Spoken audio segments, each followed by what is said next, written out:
നിങ്ങളുടെ മക്കൾ അനേകം പേരെ ജ്വലിപ്പിക്കുന്ന സ്നേഹത്തിൻ്റെ ഒരു തീപ്പന്തമായി മാറണമെന്ന് നിങ്ങൾ ആഗ്രഹിക്കുന്നെങ്കിൽ തീർച്ചയായിട്ടും നിങ്ങളുടെ ജീവിതം കത്തേണ്ടതായിട്ടുണ്ട്. കെട്ടുപോയതാണെങ്കിൽ അഥവാ ആ കനൽ ചാരത്തിലാണെങ്കിൽ അത് വീണ്ടും ആളിക്കത്തിക്കേണ്ടതുണ്ട്. നിങ്ങളുടെ കുഞ്ഞുങ്ങളുടെ മുഖത്ത് ആ ചൈതന്യം പ്രകാശിക്കണം. യോഹന്നാൻ സമൂഹത്തിൽ നിന്ന് ശക്തമായ പ്രഘോഷണം നടത്തിയപ്പോൾ അതിൻ്റെ പിന്നിൽ കത്തിയ തീ മാതാപിതാക്കന്മാരുടെ ജീവിതത്തിൻ്റെ ബലിയർപ്പണമാണെന്ന് മറക്കാതിരിക്കട്ടെ. അതുകൊണ്ട് ഇന്ന് സമൂഹത്തിൽ ആരെങ്കിലുമൊക്കെ ഭൂമിയിൽ കത്തിജ്വലിക്കുന്നുണ്ടെങ്കിൽ അതിൻ്റെ പിന്നിൽ ആ തീയിട്ട് ആരൊക്കെയോ ഉണ്ട്. അതിൽ മാതാപിതാക്കന്മാരും അതുപോലെ നമ്മുടെ ആത്മീയ ഗുരുക്കന്മാരും നമ്മുടെ അധ്യാപകരും ഒക്കെ ഉണ്ടാവും. അതാണ് ഞാൻ പറഞ്ഞത്, ഒറ്റയ്ക്കാർക്കും ജീവിക്കാനാവില്ല. ഒരു കൂട്ടായ്മയിൽ ആരുടെയൊക്കെയോ സ്നേഹം കൊണ്ട് കത്തിജ്വലിച്ചവരാണ് നമ്മൾ ഓരോരുത്തരും. കുറേ കാലങ്ങൾക്ക് മുമ്പ് ഞാൻ എൻ്റെ ജീവിതത്തിലേക്ക് പുറകോട്ട് തിരിഞ്ഞു നോക്കേണ്ട കുറേ കാര്യങ്ങളുണ്ടായിരുന്നു. അപ്പോൾ ഒരിക്കലും ഓർക്കാതെ പോയ കുറേ ആളുകളെ ഓർക്കാൻ ഇടയായി തീർന്നു. അതിലെൻ്റെ അധ്യാപകരുണ്ടായിരുന്നു. ചില അധ്യാപകരെയൊക്കെ ഞാൻ ഓർത്ത്. അപ്പോൾ ഞാൻ ചിലരെക്കുറിച്ചൊക്കെ ഞാൻ പ്രസംഗിക്കുക കൂടി ചെയ്തു. ചില പ്രസംഗങ്ങൾ ശാലോം ടെലിവിഷനിലൂടെ കേട്ടിട്ട് എൻ്റെ ചില അധ്യാപകർ എന്നെ തേടി വന്നു. സത്യത്തിൽ ഞാൻ പറഞ്ഞു, സത്യത്തിൽ എൻ്റെ ഈ ജീവിതത്തിന് തീയിട്ടത് നിങ്ങളൊക്കെ കൂടിയാണ്. എൻ്റെ ഈ ജീവിതത്തിന് തീയിട്ടത് നിങ്ങളൊക്കെ കൂടിയാണ്. പ്രിയമുള്ളവരെ, നമ്മുടെയൊക്കെ ജീവിതത്തിൽ എന്തെങ്കിലും ഉണ്ടെങ്കിൽ അതിന് തീയിട്ട കുറേ ആളുകളുണ്ട്. സ്നേഹത്തിൻ്റെ അഗ്നി കത്തിച്ച കുറേ പേരുണ്ട്. അതിൽ നമ്മുടെ ആത്മീയ ഗുരുക്കന്മാരുണ്ട്. നമുക്ക് നല്ല ഉപദേശം നൽകിയവരുണ്ട്. നല്ല ഭക്ഷണം നൽകിയവർ കാണും. അതുപോലെ നമുക്ക് ജന്മം നൽകിയവരുണ്ട്. നമ്മളെ താരാട്ടുപാടി വളർത്തിയവരുണ്ട്. മുലപ്പാൽ ചേർത്ത് പിടിച്ച് നൽകിയവരുണ്ട്. അങ്ങനെ എത്രയോ പേരാണ് നമ്മളെ തീ പിടിപ്പിച്ചത്. നമ്മളൊക്കെ പലപ്പോഴും ഇതെല്ലാം മറന്നു പോവുകയാണ്. ആയതുകൊണ്ട് നമ്മൾ തീ പിടിപ്പിക്കേണ്ട ഒരു വലിയ സമൂഹം ചുറ്റുപാടുമുണ്ട്. അതുകൊണ്ട് നമ്മളൊരു തീയാവണം. അതുകൊണ്ട് കുടുംബജീവിതം ഒരു തീയായി മാറണം. ഈ സുവിശേഷം കേട്ടുകൊണ്ടിരിക്കുന്ന ഓരോ മക്കളും ഇന്ന് പ്രാർത്ഥിക്കണം, കർത്താവേ, എൻ്റെ ഈ ജീവിതം ഒരു തീയായി മാറട്ടെ. എൻ്റെ ഈ ജീവിതം ഒരു തീയായി മാറട്ടെ. നമ്മളങ്ങനെ പ്രാർത്ഥിക്കണം. എന്നെ തീയാക്കണമേ. സ്നേഹത്തിൻ്റെ അഗ്നിജ്വാല കത്തിജ്വലിക്കാൻ എൻ്റെ കുടുംബജീവിതം ഇടയാക്കി തീർക്കണമേ എന്ന് പ്രാർത്ഥിക്കുക. അതോടൊപ്പം മറ്റൊരു കാര്യം കൂടി ഓർക്കാനായിട്ടുണ്ട്. വിവാഹമെന്ന കൂദാശ ആശീർവദിക്കുമ്പോൾ വായിക്കുന്ന ഒരു ഏവങ്കലിയൻ ഭാഗമുണ്ട്.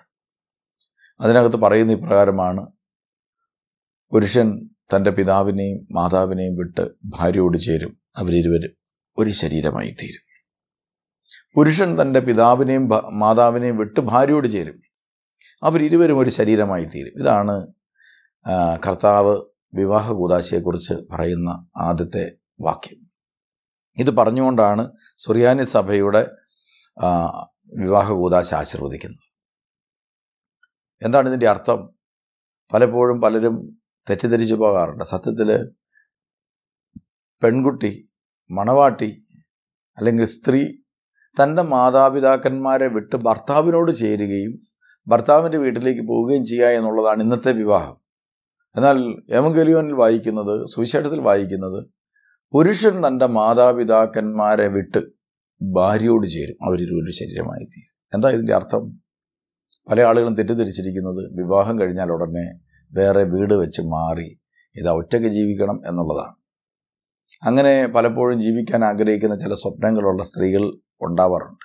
മുൻപ് നമ്മുടെ ജീവിതത്തിൽ തീ കത്തിക്കാൻ വേണ്ടി തൻ്റെ ജീവിതം ബലിയർപ്പിച്ച മാതാപിതാക്കന്മാരെയൊക്കെ പുറന്തള്ളുന്നവരെയും ഇന്ന് പലപ്പോഴും കാണാൻ പറ്റുന്നുണ്ട്.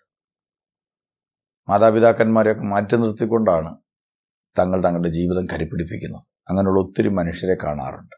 ബോധപൂർവം അവരെല്ലാം മറക്കാൻ ശ്രമിക്കുന്നത് പലപ്പോഴും ഞാൻ കണ്ടിട്ടുണ്ട്. എത്രയോ പേരാണ് അങ്ങനെ ഒറ്റപ്പെട്ട ജീവിതം നയിക്കാൻ ആഗ്രഹിച്ചുകൊണ്ട് ഇവിടെയും കടന്നു വരാറുണ്ട്. പലപ്പോഴും എനിക്കിവിടെ ജീവിക്കാൻ പറ്റുമോ എന്ന് ചോദിച്ച്. മക്കളില്ലേ? മക്കളുണ്ട്, പക്ഷെ അവർക്കാർക്കും എന്നെ വേണ്ട എന്നൊക്കെ പറയുന്നവരുണ്ട്. അതൊന്നും അല്ല ഇതിൻ്റെ അർത്ഥം.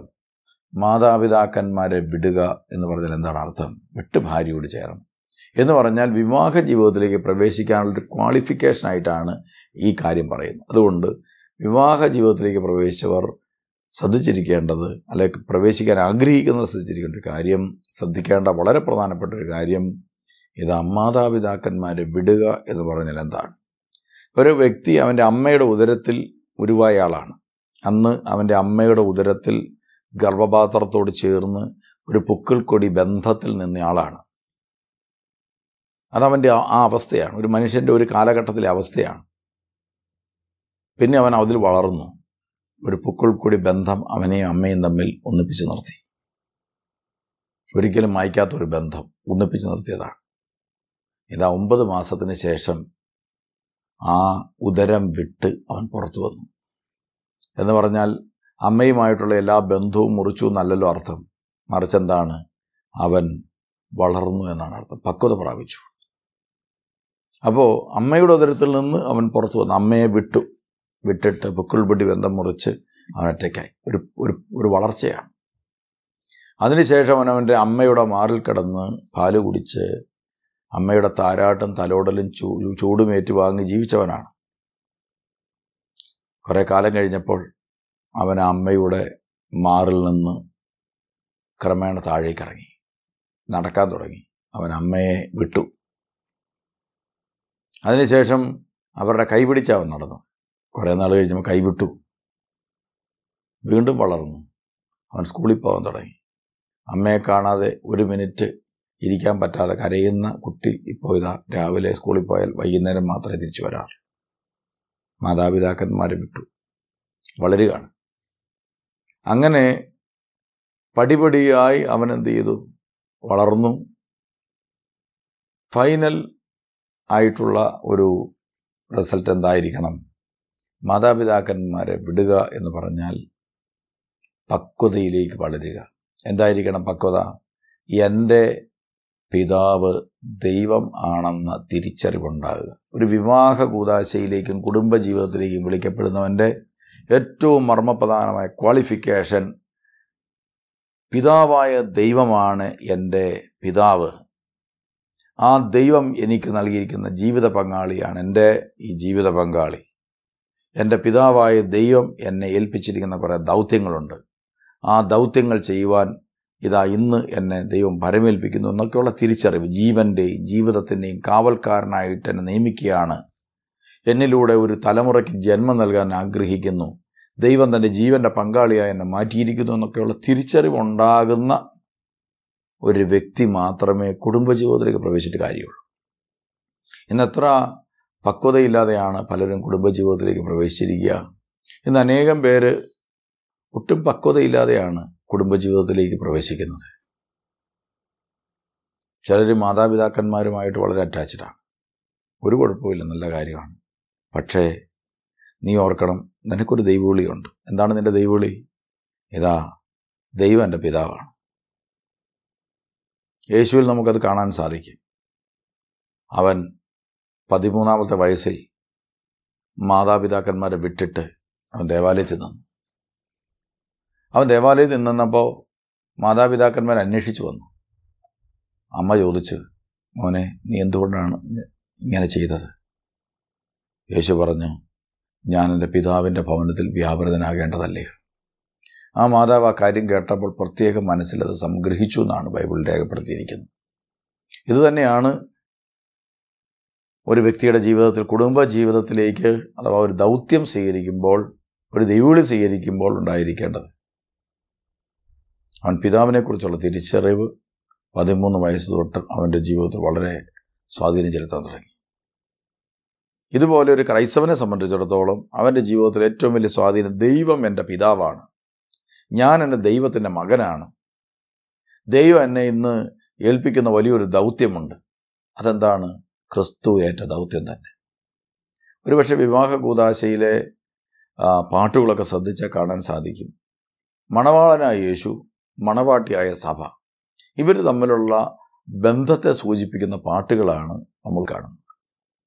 മണവാളൻ്റെ ശിരസിൽ വെക്കുന്ന കിരീടം മുൾക്കിരീടമാണെന്നും മണവാട്ടിയുടെ രാജ്ഞിയുടെ കിരീടമാണെന്നും ഒക്കെ പറയുന്ന ആ ഭാഗങ്ങളൊക്കെ എടുത്ത് പരിശോധിച്ച് നോക്കുമ്പോൾ നമ്മൾ കാണുന്നത് ഒരു കുടുംബജീവിതത്തിലേക്ക് വിളിക്കപ്പെടുന്ന ഒരു മണവാളനെ ക്രിസ്തുവിൻ്റെ സ്ഥാനത്താണ് സഭ കാണുന്നത്. പൗലോസ് അപ്പോസ്തലൻ അത് തന്നെ പറയുന്നു, ക്രിസ്തുവാകുന്ന തല. അതുകൊണ്ട് ഭർത്താവ് തലയാണ്, ഭാര്യ ശരീരമാണ് എന്നൊക്കെ പറയാറുണ്ട്. അപ്പോൾ പ്രിയമുള്ളവരെ, നമ്മൾ ഓർക്കുക, ഈ ഒരു ദൈവവിളി സ്വീകരിക്കുന്ന ഒരു വ്യക്തി ഇത്തരം ചില ബേസിക് ആയിട്ടുള്ള കാര്യങ്ങൾ, അതിൽ ഒന്നാമത്തേത് ദൈവം എൻ്റെ അപ്പനാണ്. അങ്ങനെയാണെങ്കിൽ ദൈവപിതാവിൻ്റെ വചനത്തിനനുസരിച്ച് തൻ്റെ ജീവിതത്തെ ക്രമീകരിക്കാനുള്ള ബാധ്യതയും കൂടി ഏറ്റെടുക്കലാണ്, ഉത്തരവാദിത്വം കൂടി ഏറ്റെടുക്കലാണ് കുടുംബജീവിതം. തൻ്റെ മക്കളെ ദൈവവചനം പഠിപ്പിക്കുവാൻ മാതാപിതാക്കന്മാർ ദൈവവചനം പഠിക്കേണ്ടതായിട്ടുണ്ട്. ഇന്ന് പല മാതാപിതാക്കന്മാർക്കും ദൈവവചനം അറിഞ്ഞുകൂടാ. അവർ ദൈവവചനം പഠിപ്പിക്കാൻ വേണ്ടി പല സ്ഥലങ്ങളിലേക്കും കുഞ്ഞുങ്ങളെ വിടാറുണ്ട്. ദൈവവചനം പഠിക്കേണ്ട കളരി എന്ന് പറയുന്നത് അവൻ്റെ കുടുംബമാണ്.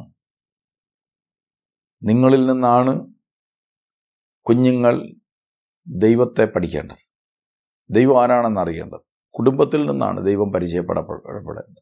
ധ്യാനകേന്ദ്രങ്ങളിൽ നിന്ന് മാത്രമായിരിക്കരുത് ദൈവത്തെ പരിചയപ്പെടേണ്ടത്. അങ്ങനൊരു ഇടമല്ല സത്യത്തിൽ ധ്യാനകേന്ദ്രം. മനുഷ്യ ജീവിതത്തിൻ്റെ ഒരു വർക്ക്ഷോപ്പ് പോലെ കണ്ടാൽ മതി. ധ്യാനകേന്ദ്രത്തെ നമ്മളൊരു വർക്ക്ഷോപ്പായിട്ട് കണ്ടാൽ മതി. വണ്ടിയൊക്കെ ഇടിച്ച് ഒരു വർക്ക്ഷോപ്പിൽ ചെന്ന് കഴിഞ്ഞാൽ ഇടിച്ച് തകർന്ന കുറേ വണ്ടികൾ കിടപ്പുണ്ട്. അപ്പോൾ നന്നായിട്ട് ഓടുന്ന വണ്ടിക്ക് ഇതിൻ്റെ ആവശ്യമില്ല, വർക്ക്ഷോപ്പിൻ്റെ ആവശ്യമില്ല. നല്ല റണ്ണിങ് കണ്ടീഷനിൽ പോകുന്ന ഒരു വണ്ടിക്കും വർക്ക്ഷോപ്പ് വേണ്ട. എന്തോ കുഴപ്പമൊക്കെ പറ്റിയതിന് മതി വർക്ക്ഷോപ്പ്. അതുകൊണ്ട് ധ്യാനകേന്ദ്രം എന്ന് പറയുന്നൊരു പോസിറ്റീവ് സംവിധാനം ആയിരുന്നില്ല സത്യത്തിൽ. വളരെ പരാജയങ്ങൾ ഉണ്ടായപ്പോൾ ദൈവം പരിശുദ്ധാത്മാവിനെ ഇറക്കി ഉണ്ടാക്കിയ ഒരു ദൈവിക സംവിധാനം. അതുകൊണ്ട് എല്ലാ പ്രശ്നങ്ങളുടെയും പരിഹാരത്തിന് വേണ്ടി എത്തിപ്പെടേണ്ട ഒരു സ്ഥലം തന്നെ അല്ല ധ്യാനകേന്ദ്രം. ധ്യാനകേന്ദ്രമല്ല അവിടെ, മറിച്ച് നിങ്ങളുടെ കുടുംബമാണ് യഥാർത്ഥ ധ്യാനിക്കേണ്ട കേന്ദ്രം. നിങ്ങളുടെ ഭവനമാണത്. ആ ഭവനത്തിൽ എവിടെയൊക്കെ തകരാറ് പറ്റുന്നതുകൊണ്ടാണ് നിങ്ങൾ എന്ത് ചെയ്യേണ്ടി വരുന്നത്? ധ്യാനകേന്ദ്രങ്ങളിലേക്കും വചനപ്രഘോഷണ വേദിയിലേക്കും വീണ്ടും നിങ്ങൾ പറയും. വചനം കേൾക്കരുത് നല്ല അർത്ഥം. വചനം കേൾക്കണം, പഠിക്കണം, എല്ലാം വേണം. പക്ഷേ അതിൻ്റെ ഏറ്റവും വലിയ പഠന കളരി എന്ന് പറയുന്നത് നിങ്ങളുടെ ഭവനമാവട്ടെ, വീടുകളിലായിട്ട് നിങ്ങളുടെ ജീവിത ബലി തന്നെ ആകട്ടെ. നിങ്ങളുടെ വിശുദ്ധ കുർബാനയുടെ അർപ്പണം ഒരു ബലിപീഠത്തിൽ ദേവാലയത്തിൽ ആരംഭിക്കുന്നത് പൂർത്തിയാകേണ്ടത് കുടുംബത്തിലാണ്. പുണ്യപ്രവൃത്തികളൊക്കെ നമ്മൾ ഒത്തിരി ചെയ്യുന്നുണ്ട്, പക്ഷേ അവിടെ ഒന്നുമല്ല, കുടുംബത്തിലാണ്. കുടുംബജീവിതത്തിലേക്ക് വിളിക്കപ്പെട്ടിരിക്കുന്നവർ കുടുംബത്തിലാണ്. സന്യാസ ജീവിതത്തിലേക്ക് വിളിക്കപ്പെട്ടിരിക്കുന്നവൻ അവൻ്റെ പ്രവർത്തന മണ്ഡലങ്ങളുണ്ട്. ദൈവം വിളിച്ച് അവന് കൊടുത്തിരിക്കുന്ന പ്രവർത്തനം അവിടെയാണ് അവൻ്റെ ദൗത്യം. അപ്പോൾ കുടുംബജീവിതത്തിലേക്ക് വിളിക്കപ്പെട്ടിരിക്കുന്നവന് ഒരു പ്രത്യേക പ്രവർത്തന മണ്ഡലം, അവിടെയാണ് ദൈവവചനം പഠിക്കുകയും പഠിപ്പിക്കുകയും കൊടുക്കുകയൊക്കെ ചെയ്യേണ്ട സ്ഥലം. അതുകൊണ്ട് നമ്മുടെ വ്യക്തിഗത ജീവിതത്തിൽ നമ്മുടെ കുടുംബത്തെക്കുറിച്ച് നമ്മൾ ചിന്തിക്കുക. ഇതൊരു പഠന കേന്ദ്രമാണ്. ദൈവം എൻ്റെ പിതാവാണെന്ന് തിരിച്ചറിയണം. എൻ്റെ കുടുംബത്തിൽ അതൊരു പാഠശാലയാണ്. എൻ്റെ ഭവനത്തിലേക്ക് പിറന്നു വീഴുന്ന കുഞ്ഞുങ്ങൾക്ക് ദൈവവചനം പഠിക്കാനും മനസ്സിലാക്കാനും ദൈവത്തെ പഠിക്കാനും അറിയാനുമുള്ള ഒരു സ്ഥലമാണ്. എൻ്റെ കുടുംബം ഒരു ബലിവേദിയാണ്. അതുകൊണ്ട് ഇവിടെ ഒരു ബലി നടക്കണം. ആ ബലിവസ്തു ഞാനാണ്. അതുപോലെ ഇവിടെ ഒരു ക്രൂശീകരണം നടക്കണം. ആ ക്രൂശിക്കപ്പെടേണ്ട വ്യക്തി ഞാനാണ്. ഇവിടെ അന്യായമായി പീഡനം ഉണ്ടാവണം. ഇവിടെ പുറന്തള്ളപ്പെടുന്ന അനുഭവങ്ങൾ ഉണ്ടാകണം. ഇവിടെ 5,000 ആകണം. ഇവിടെ രോഗശാന്തി നടക്കണം. ഇവിടെ അത്ഭുതങ്ങൾ നടക്കണം. എല്ലാം നടക്കണം. ഒരുപക്ഷെ ഇവിടെ ഈ കുടുംബത്തിന് വേണ്ടി നീ 3 ആണികളിൽ തറയ്ക്കപ്പെട്ട ക്രിസ്തുവിനെ പോലെ നീ ക്രൂശിക്കപ്പെടുകയും ചെയ്യേണ്ടി വരും. ഏത് കുടുംബജീവിതത്തിലേക്ക് വിളിക്കപ്പെട്ടവർ ക്രൂശിക്കപ്പെടാതെ പോയിട്ടുള്ളത്? 3 ആണികളിൽ തൂങ്ങിക്കിടങ്ങുന്നവനെ പോലെ ഇറങ്ങിപ്പോരാൻ പറ്റാത്ത, പ്രത്യേകമായി ബന്ധിക്കപ്പെട്ട ഒരു പ്രത്യേക കുരിശിൽ ആ വേദനകൾ ഏറ്റുവാങ്ങിക്കൊണ്ട് കഴിയുന്നവരല്ലേ കുടുംബജീവിതക്കാരൊക്കെ. എന്തുകൊണ്ട് കുരിശിൽ കിടന്നുകൊണ്ട് പുത്രനെ പോലെ പ്രാർത്ഥിച്ചുകൂടാ? പിതാവേ, എൻ്റെ ആത്മാവിനെ നിൻ്റെ കരങ്ങളിൽ ഞാൻ ഏൽപ്പിക്കുന്നു. എന്തുകൊണ്ട് ഇതൊക്കെ തമ്പുരാനെ ഏൽപ്പിച്ചു കൊടുത്തുകൂടാ? അപ്പോൾ ദൈവം എൻ്റെ പിതാവാണെന്ന് തിരിച്ചറിവുണ്ടാവണം, എങ്കിലേ കൊടുക്കാൻ പറ്റൂ. യേശുവിന് ആ തിരിച്ചറിവുണ്ടായിരുന്നു. ഈ യേശു ക്രിസ്തുവിനുണ്ടായിരുന്ന ആ തിരിച്ചറിവ് എന്ന് പറഞ്ഞാൽ ക്രിസ്തുവിൻ്റെ ആത്മീയതയിലേക്ക്, ക്രിസ്തുവിൻ്റെ ആധ്യാത്മിക ചൈതന്യത്തിലേക്ക് വളർന്നവന് മാത്രമേ കുടുംബജീവിതം പറഞ്ഞിട്ടുള്ളൂ എന്നാണ് സത്യത്തിൽ ഈ ബൈബിൾ വാക്യത്തിന് മാതാപിതാക്കന്മാരെ വിട്ട് ഭാര്യയോട് ചേരുക എന്ന് പറഞ്ഞാൽ അതിൻ്റെ അർത്ഥം പക്വതയുള്ളവനായി തീർന്ന് കുടുംബജീവിതം നയിക്കുക. പക്വതയില്ലാതെ കുടുംബജീവിതത്തിലേക്ക് പ്രവേശിച്ചിട്ടുള്ളവരാണ് ഇന്ന് ഒരാഴ്ച കഴിയുമ്പോൾ, 2 ആഴ്ച കഴിയുമ്പോൾ, അല്ലെ 6 മാസം കഴിയുമ്പോൾ തകർന്നു പോകുന്നത്. അതുകൊണ്ട് വിവാഹം കഴിക്കാൻ പോകുന്ന വ്യക്തി ഓർക്കണം, ഒരു ദൈവത്തിൻ്റെ കയ്യിലിരിക്കുന്ന ഒരു ജീവനെ സ്വന്തം ജീവിതത്തിലേക്ക് ഏറ്റുവാങ്ങി ലോകത്തിനൊരു തലമുറയായി കൊടുക്കുന്നവനാണ്. അവൻ എന്തുമാത്രം കുടുംബജീവിതത്തെക്കുറിച്ച് പഠിക്കുകയും പ്രിപ്പയർ ചെയ്യുകയും ചെയ്തിട്ട് വേണം ഒരു കുടുംബജീവിതത്തിലേക്ക് പ്രവേശിക്കാൻ. ഒരു മെഡിക്കൽ കോളേജിൽ ഒരു MBBS പഠിക്കുന്ന ഒരു കുട്ടിയെ സംബന്ധിച്ച്, ഡോക്ടറാണ്, ഡോക്ടറാകാൻ പോകുന്നവന് സത്യത്തിൽ 5 വർഷം തുടർച്ചയായി അത് പഠിച്ച ശേഷമാണ് ഒരു ഡോക്ടറാകുന്നത്.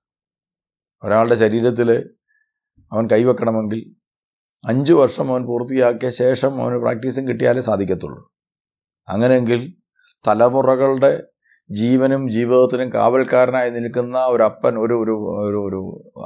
ഒരമ്മ എത്രമാത്രം പ്രാർത്ഥിച്ചൊരുങ്ങി പഠിച്ചൊരുങ്ങി വേണം കുടുംബജീവിതത്തിലേക്ക് പോകാൻ. നമ്മൾ നമ്മുടെ കുഞ്ഞുങ്ങളെ ഡോക്ടറാക്കാനായിട്ട് പഠിപ്പിക്കുന്നുണ്ട്, എൻജിനീയറാക്കാൻ പഠിപ്പിക്കുന്നുണ്ട്. നിങ്ങൾ നിങ്ങളുടെ കുഞ്ഞുങ്ങളെ ഒരു ഭർത്താവാക്കാൻ പഠിപ്പിക്കുന്നുണ്ട്, ഒരു ഭാര്യയാക്കാനായിട്ടുള്ള നിങ്ങൾ പരിശീലനം കൊടുക്കുന്നുണ്ട്, ഒരമ്മയാകാൻ നിങ്ങൾ പഠിപ്പിക്കുന്നുണ്ട്.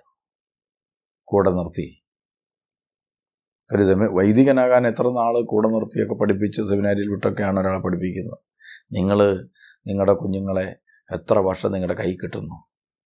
അമ്മയുടെ ഉദരം മുതൽ 25 വർഷം കൈ കിട്ടിയിട്ട് ഈ കുഞ്ഞുങ്ങളെ അപ്പനാക്കാൻ ഒരു നല്ല അപ്പൻ എങ്ങനെ ആയിരിക്കണം, ഒരു നല്ല അമ്മ എങ്ങനെ ആയിരിക്കണം, ഒരു നല്ല മകളായി എങ്ങനെ ഇരിക്കാൻ പറ്റും, ഒരു മകനായിരിക്കാൻ പറ്റും, നീ സമൂഹത്തിൽ പോകുമ്പോൾ നല്ലൊരു ഉദ്യോഗസ്ഥനായിരിക്കാൻ എങ്ങനെ പറ്റും? ഇത് വല്ലതും നമ്മൾ നമ്മുടെ കുഞ്ഞുങ്ങളെ പരിശീലിപ്പിക്കാറുണ്ടോ? അത്യാവശ്യമൊന്നും സൺഡേ സ്കൂളിന് വിടാറുണ്ട്. അവിടെ അവൻ എന്തെങ്കിലും പഠിക്കുന്നുണ്ടോ ഇല്ലയോ എന്ന് പലപ്പോഴും ചിന്തിക്കാറില്ല.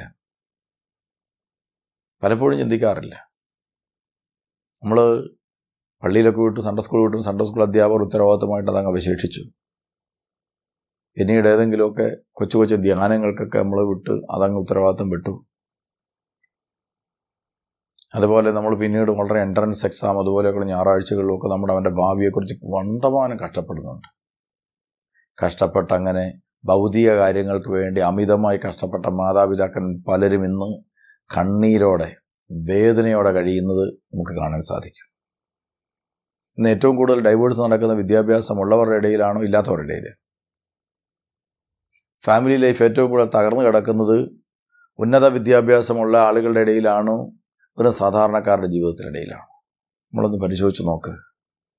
ഉന്നത വിദ്യാഭ്യാസം, ഡോക്ടേഴ്സ്, എൻജിനീയേഴ്സ് തുടങ്ങിയ ഉന്നത വിദ്യാഭ്യാസം ലഭിച്ച ആളുകളുടെ ഇടയിലാണ് ഏറ്റവും കൂടുതൽ കുടുംബ ബന്ധങ്ങൾ തകരുന്നത്. അതിൻ്റെ അർത്ഥം എന്താണ്? ഭൗതിക കാര്യങ്ങൾക്ക് നല്ല പരിശീലനം കിട്ടി. എൻ്റെ മോൻ എൻജിനീയറാണ്, അതുകൊണ്ട് ഒരു എൻജിനീയറെ കൊണ്ട് തന്നെ കല്യാണം കഴിക്കും. എൻ്റെ മോളൊരു ഡോക്ടറാണ്, ഒരു ഡോക്ടറെ തന്നെ കണ്ടെത്തണം. എത്ര പേരാണ് മധ്യസ്ഥ പ്രാർത്ഥനയ്ക്ക് പേരുമായിട്ട് വന്നിരിക്കുന്നത്? പക്ഷേ നിങ്ങൾ ഒരു കാര്യം ശ്രദ്ധിക്കണം, നിങ്ങളുടെ കുഞ്ഞിനെ ഒരമ്മയാകാൻ പഠിപ്പിച്ചിട്ടുണ്ടോ? ഒരപ്പനാകാൻ പഠിപ്പിച്ചിട്ടുണ്ടോ? ഒരു കുട്ടിയാകാൻ പഠിപ്പിച്ചിട്ടുണ്ടോ? ഒരു ഭാര്യയാകാൻ പഠിപ്പിച്ചിട്ടുണ്ടോ? അത് 25 വർഷവും അല്ലെങ്കിൽ 10-20 വർഷം നിങ്ങളുടെ കയ്യിൽ മാത്രം ഒതുങ്ങിയിരുന്നൊരു കുഞ്ഞിനെ ഇതൊന്നും പഠിപ്പിക്കാതെ, ഇതൊന്നും പരിശീലിക്കാൻ പറ്റാതെ, അതൊക്കെ പറഞ്ഞു പഠിപ്പിക്കാൻ ബൈബിളിൽ നിന്ന് ഇതൊക്കെ ഈ യാഥാർത്ഥ്യങ്ങളൊക്കെ പറഞ്ഞു പഠിപ്പിക്കാൻ, ഇതാ ദൈവം നിന്നെക്കുറിച്ച് ആഗ്രഹിക്കുന്ന ഇതാണ്. ഒരു നല്ല അപ്പനാവണം, നീ ഒരു നല്ല അമ്മയാവണം, നീ ഒരു നല്ല കുഞ്ഞാവണം, നീ ഒരു നല്ല വിദ്യാർത്ഥിയാകണം. ഇതൊന്നും പറഞ്ഞ് പഠിപ്പിക്കാതെ ഇവനെ സമൂഹത്തിലേക്ക് ഇറക്കി വിടുന്ന മാതാപിതാക്കന്മാരെ ഓർക്കുക, നിങ്ങൾ സത്യത്തിൽ ഈ സമൂഹത്തിന് ദുരന്തം വിതയ്ക്കുന്നവരാണ്. ഈ അടുത്ത കാലത്ത് ഒരു ഫ്ലൈറ്റ് പറന്നുയർന്നു. ഞാൻ സ്ഥലം ഓർക്കുന്നില്ല, എവിടേക്ക് പോയൊന്നും ഓർക്കുന്നില്ല, എങ്കിലും ഒരു ഫ്ലൈറ്റ് പറന്നുയർന്നത് ഓർക്കുന്നുണ്ട്. വാർത്ത വന്നു, പത്രങ്ങളിലൊക്കെ വന്ന വാർത്തയാണ്. ഫ്ലൈറ്റ് പറന്നുയർന്നു, 2 പൈലറ്റുമാരുണ്ടായിരുന്നു. അതിലൊരു പൈലറ്റ് പുറത്തേക്ക് ഇറങ്ങുന്ന സമയത്ത് പറന്നുകൊണ്ടിരിക്കുന്ന ഫ്ലൈറ്റിൽ നിന്ന് അദ്ദേഹം കോക്ക്പീറ്റിൽ നിന്ന് പുറത്തേക്ക് ഇറങ്ങിയ സമയത്ത് അകത്തുണ്ടായിരുന്ന പൈലറ്റ് കുറ്റിയിട്ടു. അദ്ദേഹത്തിനകത്തേക്ക് കയറാൻ പറ്റില്ല. ഈ സമയം കൊണ്ട് ഈ പൈലറ്റ് തൻ്റെ ഈ ഫ്ലൈറ്റിനെ, നൂറുകണക്കിന് ആളുകൾ യാത്ര ചെയ്തുകൊണ്ടിരിക്കുന്ന ഫ്ലൈറ്റിനെ ഇതാ പറത്തിക്കൊണ്ട് നേരെ കൊണ്ടുവന്നൊരു മലയിൽ ഇടിപ്പിച്ച് അത് നശിപ്പിച്ച് കളഞ്ഞു. ഓർക്കണം, ഒരു മാനസിക വിഭ്രാന്തി, പിന്നീടാണ് തിരിച്ചറിയാൻ പറ്റിയത്, ഒരു മാനസിക വിഭ്രാന്തിയുള്ള മനുഷ്യനായിരുന്നു അദ്ദേഹം. അങ്ങനെ ഒരാളെ ആ കോക്ക്പീറ്റിലേക്ക് ആ ഫ്ലൈറ്റ് ഓടിക്കാനായിട്ട്, ആ ഫ്ലൈറ്റ് പറപ്പിക്കാൻ വേണ്ടി കയറ്റിവിട്ട അതിൻ്റെ സംവിധാനമുണ്ട്. ഒരു പിഴവാണത്. ആ പിഴവ് കൊണ്ട് എത്രയോ പേരുടെ ജീവിതമാണ് തകർന്നത്. ഇതുപോലെ നിങ്ങൾ ഓർക്കുക, നിങ്ങളുടെ ഭവനത്തിൽ പിറന്നു വീഴുന്ന ഒരു കുഞ്ഞിന് ദൈവം തൻ്റെ പിതാവാണെന്നും ദൈവത്തിൻ്റെ പരിശുദ്ധാത്മാവ് എനിക്ക് ആവശ്യമാണെന്നും ഞാൻ പുത്രനായ യേശു ക്രിസ്തുവിനെ പോലെ ജീവിതം പരിശീലിക്കപ്പെടുന്ന വ്യക്തിയാണെന്നും ഉള്ള തിരിച്ചറിവ് കൊടുക്കാതെ, പരിശീലനം കൊടുക്കാതെ നമ്മൾ അയച്ചാൽ നമ്മൾ ഈ സമൂഹത്തിന് ദുരന്തമല്ലേ വിതയ്ക്കുന്നത്? നമ്മൾ ഓർക്കണം, നമ്മുടെ ഇപ്പോൾ ഇന്ന് നിങ്ങളുടെ കയ്യിൽ 5 വയസ്സുള്ള, അല്ലെങ്കിൽ നിങ്ങളുടെ കൂടെ ഈ പ്രസംഗം കേൾക്കുമ്പോൾ ഒരുപക്ഷെ ഒരു 6 വയസ്സുള്ളൊരു കുട്ടിയുണ്ടെങ്കിൽ നിങ്ങൾ ഓർക്കുക, ഈ ആൺകുട്ടിക്ക് ഭാര്യയാകേണ്ടവൾ പിറന്നിട്ട് പോലും ഉണ്ടാവില്ല. നിങ്ങൾ ആ കുഞ്ഞിനെ പ്രാർത്ഥിക്കാൻ പഠിപ്പിക്കുകയും ദൈവവചനം പഠിപ്പിക്കുകയും ദൈവസ്നേഹം പഠിപ്പിക്കുകയും ചെയ്ത് വളർത്തുന്നില്ലെങ്കിൽ ജനിച്ചിട്ട് പോലും ഇല്ലാത്തൊരു വ്യക്തിയുടെ ജീവിതത്തിലെ കുരിശ് മെനയുകയല്ലേ നമ്മൾ ചെയ്യുക? നമ്മൾ ഓർക്കുക. അപ്പോൾ അതുകൊണ്ട് മാതാപിതാക്കന്മാർ വളരെയധികം കുടുംബത്തെക്കുറിച്ച് ശ്രദ്ധിക്കണം. കുടുംബമെന്ന് പറയുന്നത് ഒരു വലിയ ദൈവവിളിയാണ്, ദൈവത്തിൻ്റെ ഒരു വലിയ മഹാസ്വപ്നമാണ്. ഈ ദൈവിക സ്വപ്ന പദ്ധതി വഴിയാണ് ദൈവം ചരിത്രത്തിലെല്ലാ നന്മകളും നിറവേറ്റിയത്. ആയതുകൊണ്ട് നിങ്ങളുടെ കുടുംബം വഴി ദൈവം ഈ ഭൂമിയിൽ എന്തെല്ലാമോ വലിയ നന്മകൾ പുറപ്പെടുവിക്കാൻ ആഗ്രഹിക്കുന്നുണ്ട്. അതിന് നിങ്ങളുടെ ജീവിതത്തെ നിങ്ങൾ വിട്ടുകൊടുക്കണമേ എന്ന് ഓർമ്മിപ്പിച്ചുകൊണ്ട് ദൈവം നിങ്ങളെല്ലാവരെയും സമൃദ്ധമായി അനുഗ്രഹിക്കട്ടെ.